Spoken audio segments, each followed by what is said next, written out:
So today we have wonderful, very special, the stars of our festival, guests from Iraq, group Bath Qala, with the conductor Maestro Sr Narjis Henti, and together with the Buddhist rite for Shabbat. And the members are Franklin, Rami, Ryan, and Ravin. So it's actually, it was not easy, of course, for you to come here. What it was like 18 hours most from Iraq. So we're really thankful for this. And Sr Narjis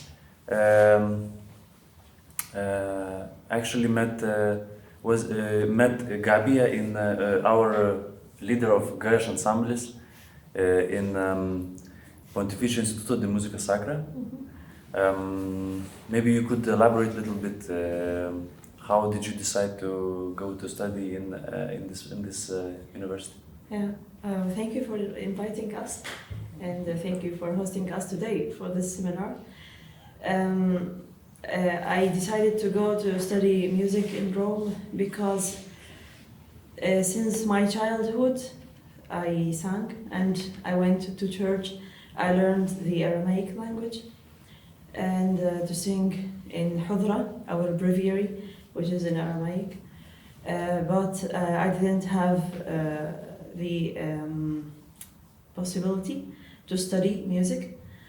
I was conducting 72 members of the choir in Iraq and 85 children.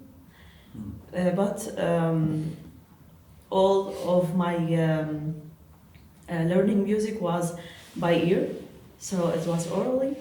And that's why I think to have the type of study that can help me to help others to learn music better. So that's why I thought to go to Rome to study music. That's amazing.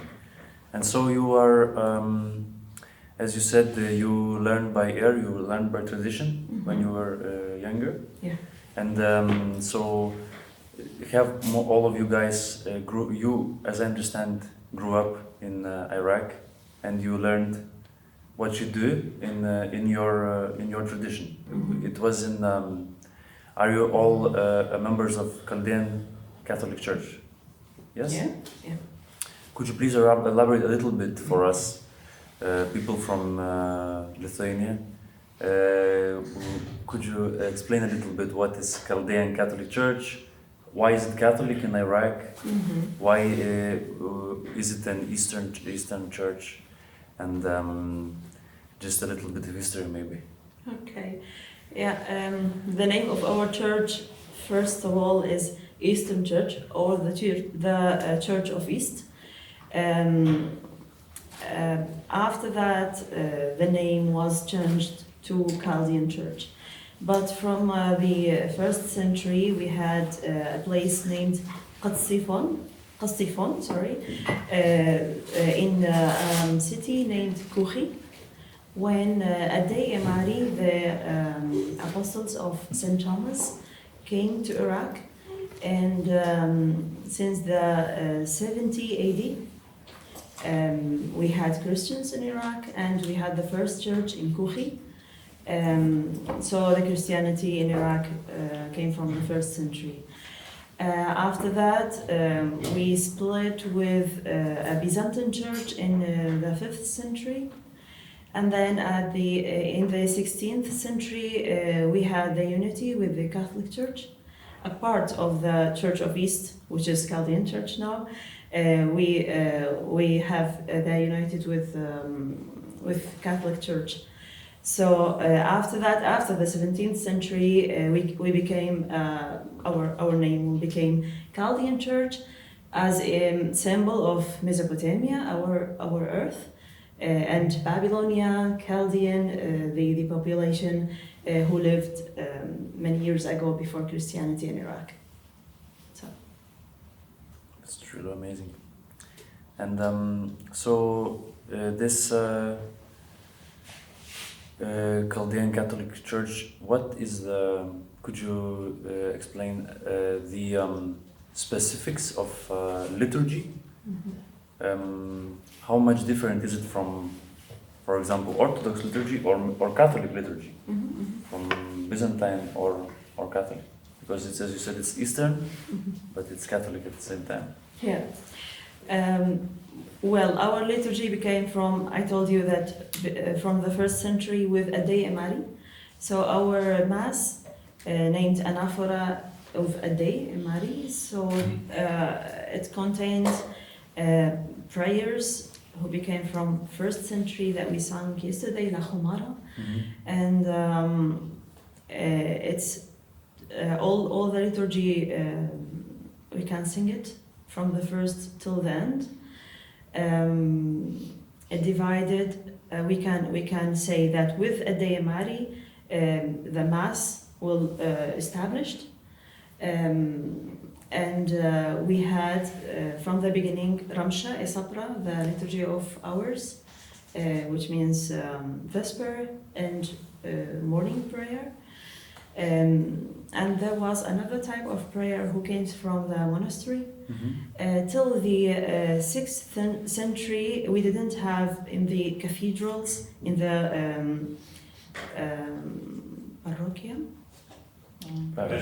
parish, the other time of prayers. But with Patriarch Ishaiyab III, at the 7th century, he reorganize our liturgy and our year of liturgy. So the prayers became parish prayers, Ramsha, Isapra, morning prayer, and Vesper.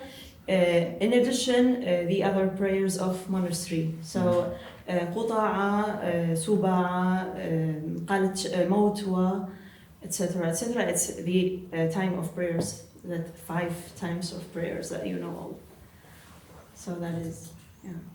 Great. And so group Bath Qala has 4 deacons, as I understand, subdeacons. Yeah. Could you explain what is the role of subdeacon? What is a subdeacon? Because Lithuania, for example, in Catholic Church, a deacon is a person we expect to become a priest, just a stage bit before a priest nowadays. Yeah. Or, well, yeah, mostly this.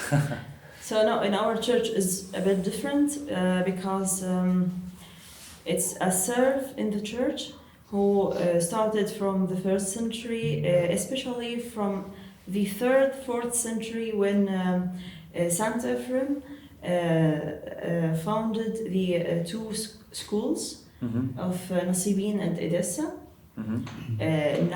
Nowadays is Turkey, Nasibin and Edessa. They had a big school to teach theology and music. The 3 years of study was divided our liturgy to parts, that every student can finish the melodies, the literatures in 3 years to learn them. So with Saint Ephraim, we had a choir of women that they serve before the liturgy, and the choir of deacons, subdeacons, who can serve our liturgy singing it during the, it's like a conversation between priest and subdeacon. And there's a rule for the population, all the population to sing. From these days, we had the subdeacons. We can know 3 types of subdeacons. Qaroya, who can read only the Old Testament.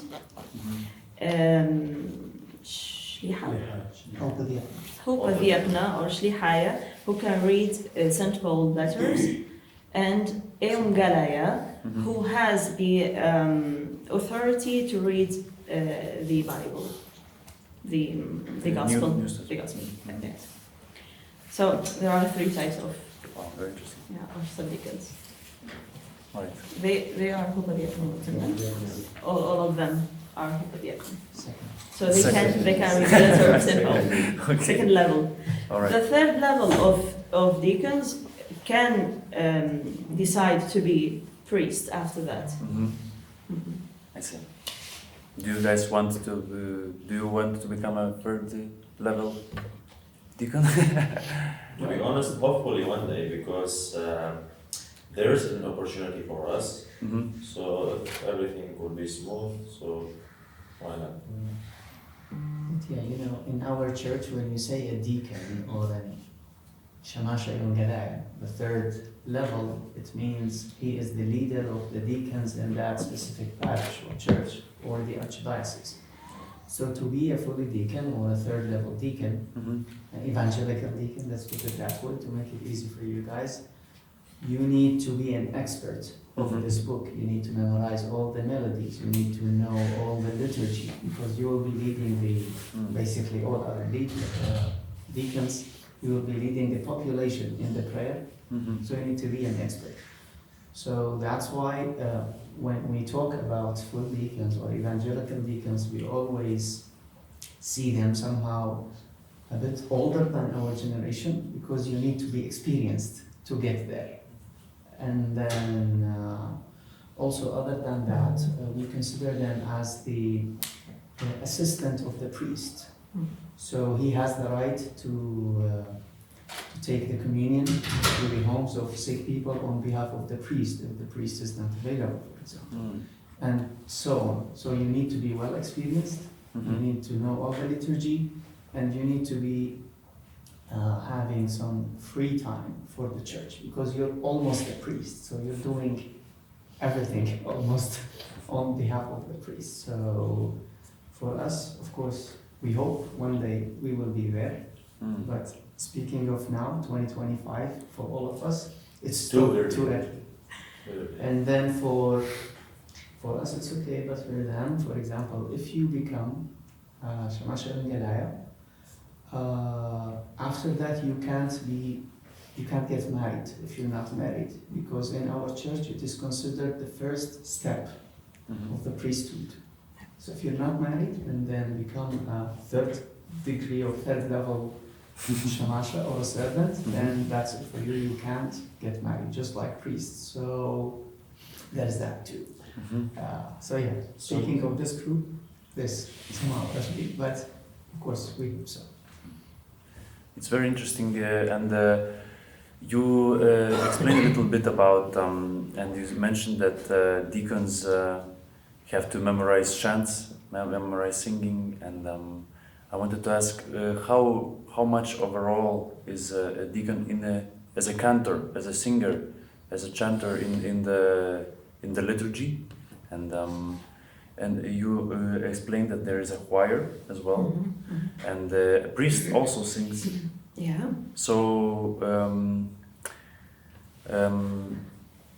is it somehow? Do you think it is similar to a Catholic liturgy? I mean, Roman Catholic? Not too much. It is like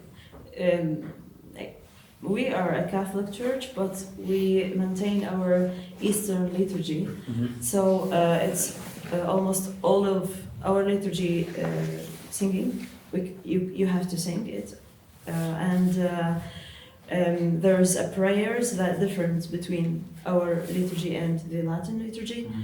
The thing is, before Saint John Paul II, we didn't have the Eucharist liturgy. Oh. So with him, we add this. Wow. Yeah, because before that, the priest was benedict all the blood and bread before the mass, before the liturgy. So it's an anaphora of a day and Mary. That's why it's a bit different. And also the prayers are different. The melodies are different. It's with quarter of tones, etc. The deacon and subdeacon has to learn very well how to sing them. Have to learn the modes that he has to use in the church, not out of the church maybe. The other different for example, in our liturgy we don't have Kyrie and Agnus. We don't have Gloria, but we have La Khumara, Qadisha Alaha. Qadisha Alaha is the prayer of Isaiah. Santo Dio, Santo... Yeah. And La Khumara came from the 1st century with Ade Mari. They wrote it for us, and we have this melody. I think this is very interesting. Yeah. And so this chant, how much do you use oral tradition? How much oral tradition is present in Iraq? I mean, nowadays. How much? Yes. Okay. Well, also in the past, it's also very interesting. Yeah. I mean, do you have books that everybody sings from, or as you mentioned, you have to memorize everything, but also, Yeah. how does it work? Or do you use notes, or do you have to remember and memorize every mode, every mode of 100 modes that you mentioned? We have to memorize all of them. Wow. Yeah. Since our childhood, we learn these melodies by memory. And you know that we didn't have transcription about our music, about our melodies. What was arrived to us to learn these melodies was registrations from Archbishop Afram Bide, priest Yohanna Cholach, and Archbishop Stefan Babaka, and others after them. So from them we can hear these melodies and learn them, or from deacons and priests who was learned these melodies before us. Okay. And this was in the 20th century, right? So we don't have notes. We have to memorize all of these melodies. Yeah. Amazing. So your group name is Bath Qala. It means echo, as I understand in English.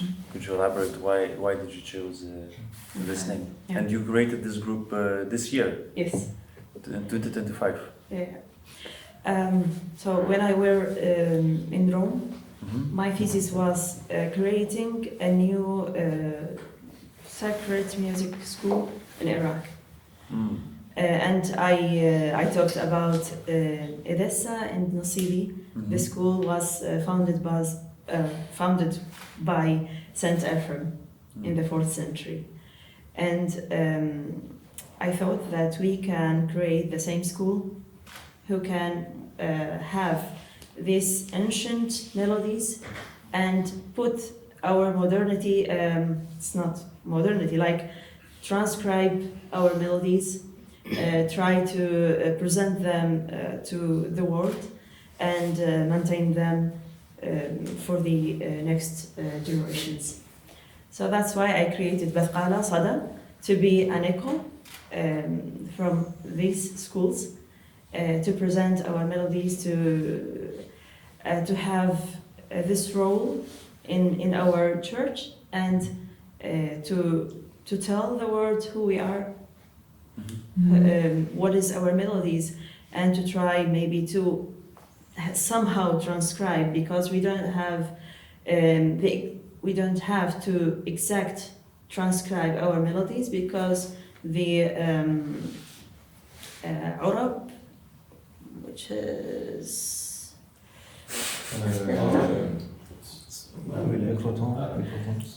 microtones, it's quarter of tones, but ornaments, yes. Colas.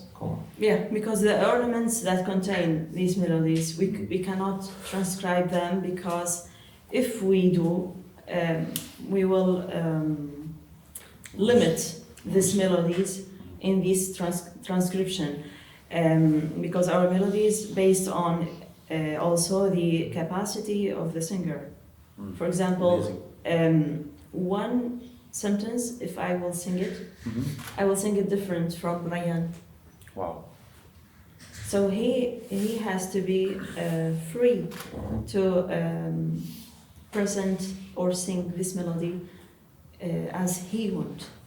So our transcription will be like a lead sheet for this melody. And we have, I think, to record professionally these melodies to maintain the spirit of them. So could you also a little bit elaborate on the instruments, for example, used in liturgy, for example, Arabic lute, oud? Maybe Ryan, you could add a little bit.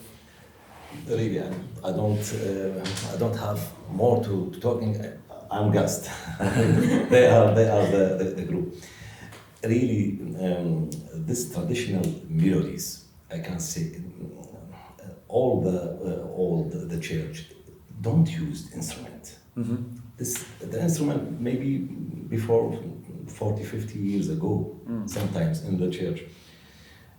Better, of course, better oud than another instrument. Oud maybe can say he's very nearly to this special melodies. Maybe he's very near, and it has another instruments, and it has very important. Nobody can. You asked it before some minutes of the notes. Sure, notes help any musician, but if any musician far away for this culture or for these melodies, really very difficult to read it and to play exactly the specialty things in the melody. Again, I'm gassed. Sorry. Thank you very much. Very interesting. At the first, in our church, we didn't have instruments except sanuje. It's the plates to maintain the rhythm. Is it the metal plates? Yeah. ما كنا نريد تعرف منها ريان؟ Cymbals. Cymbals. Full cymbal in drums. Mhm. You see full cymbal? Yeah, it's Yeah. somehow. Yeah. It's two plates. Same two plates. Yeah, metal two plates. Yeah. To maintain the rhythm. For example,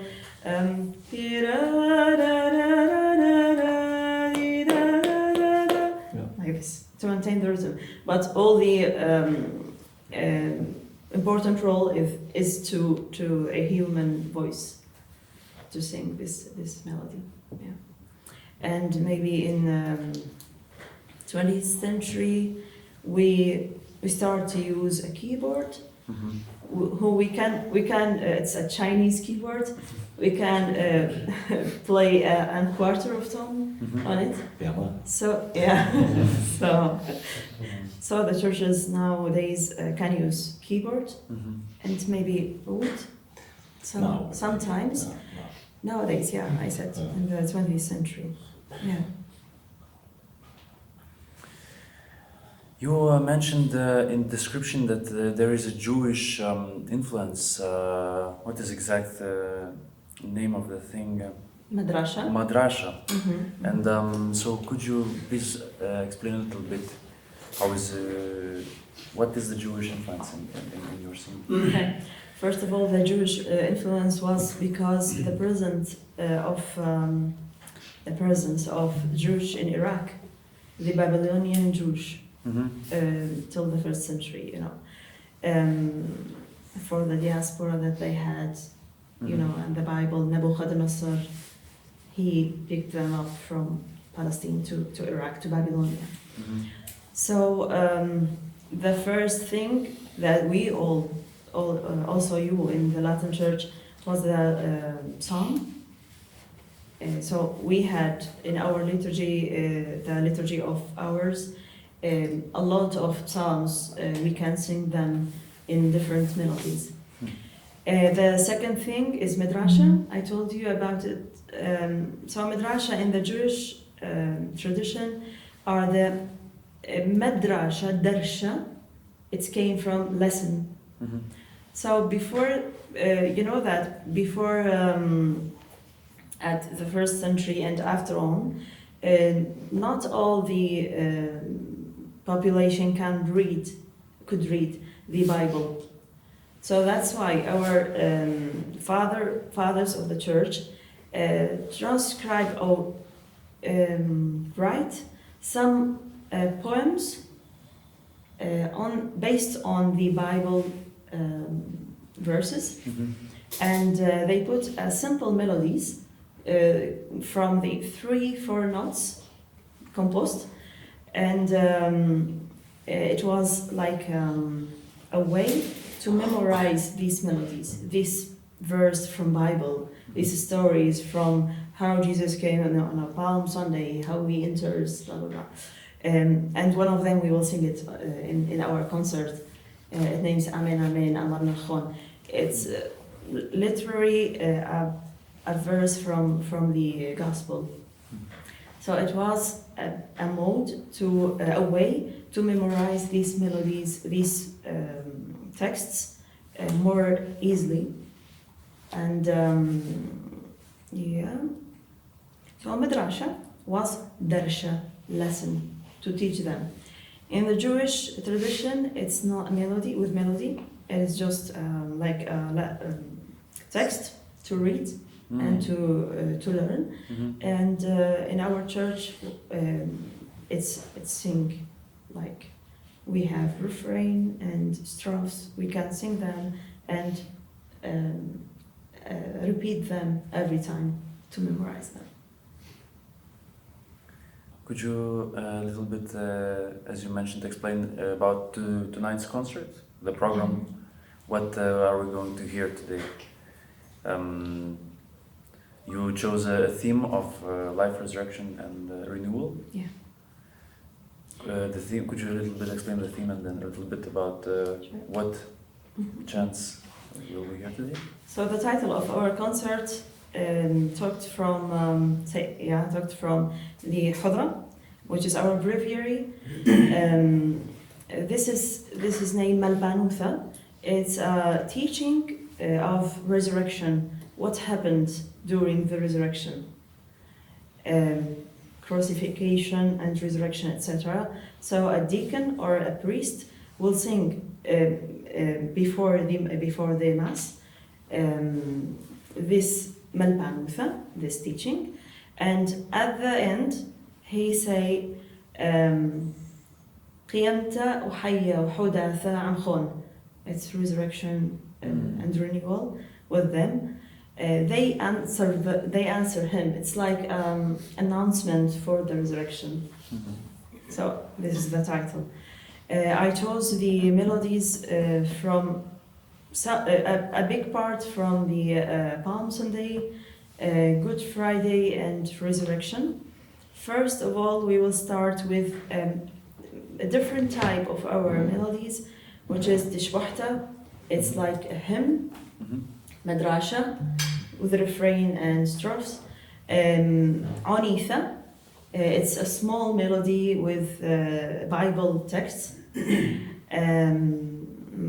Karozutha, it's petition. And today we can say the name of the Pope for first time. Yeah, that's it.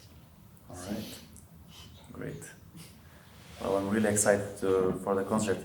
Wanted to ask, maybe somebody has a question for the group? I do. So there are claims that music of the Middle East comes from or is related to ancient Greek music theory. Is there any truth to that?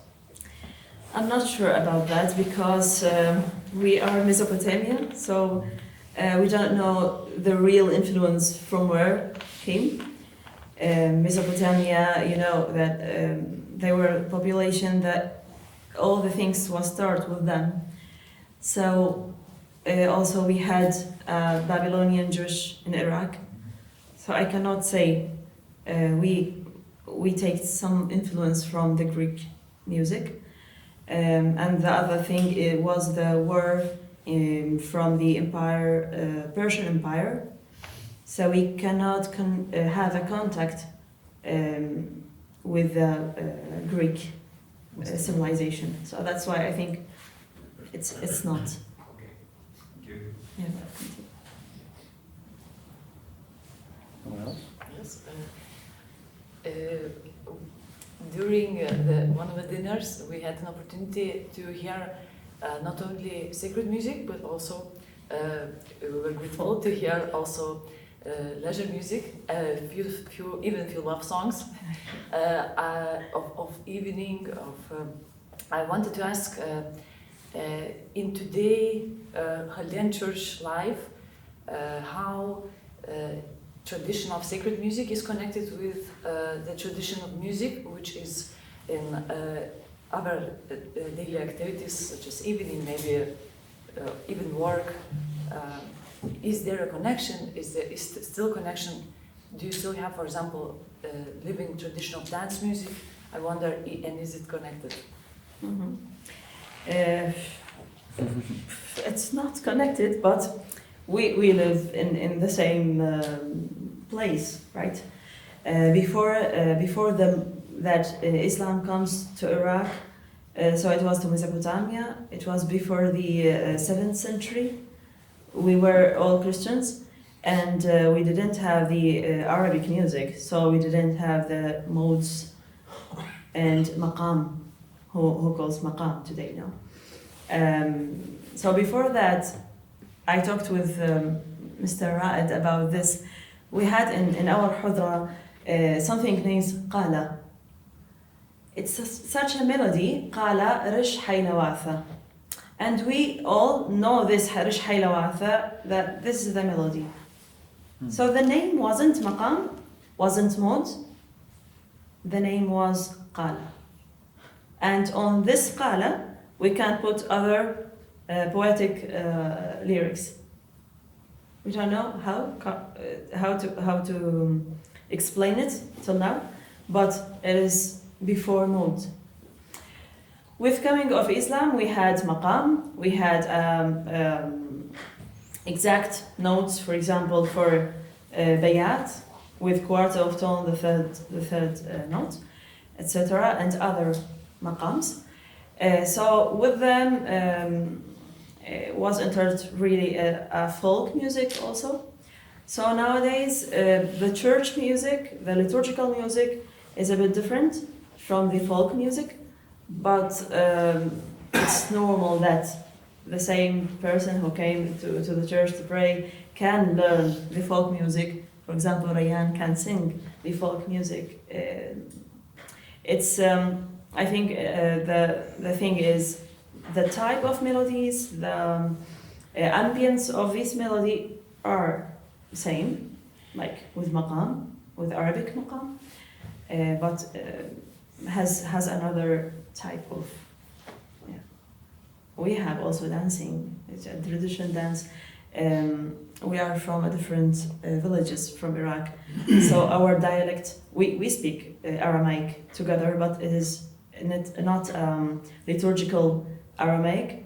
It's like a Latin and the translations of our languages. So we speak dialect of Aramaic, but our dialect is different, and our dancing are different. So folk music almost different.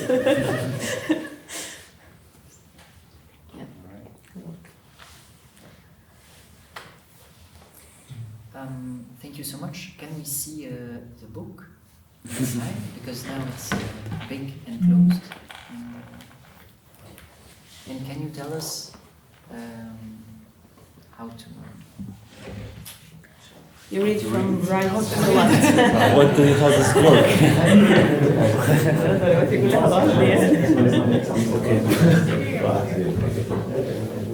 each one works.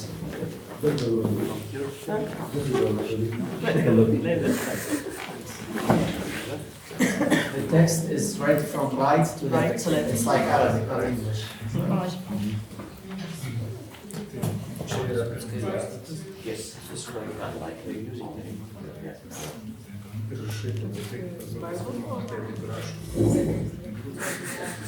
Very interesting. Sorry. What do these stickers mean? Sorry? Stickers. It's our program for the concert today. But nothing was spoiled. It's a tricky thing.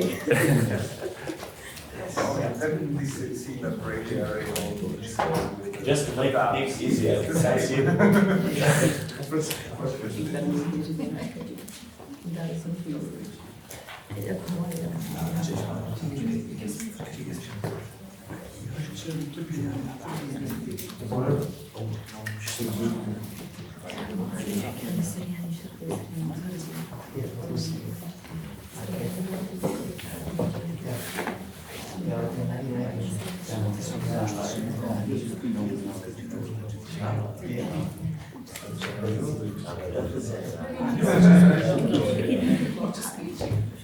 So this is all just letters. It's no there are no notes.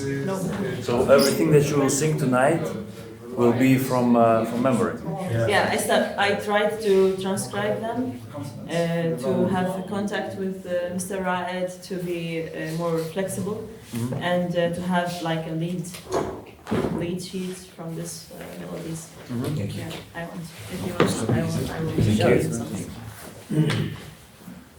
All right. So for the end, maybe you can guys. So as you see, it is a classical transcription. So this is for Mr. Rite. Yeah.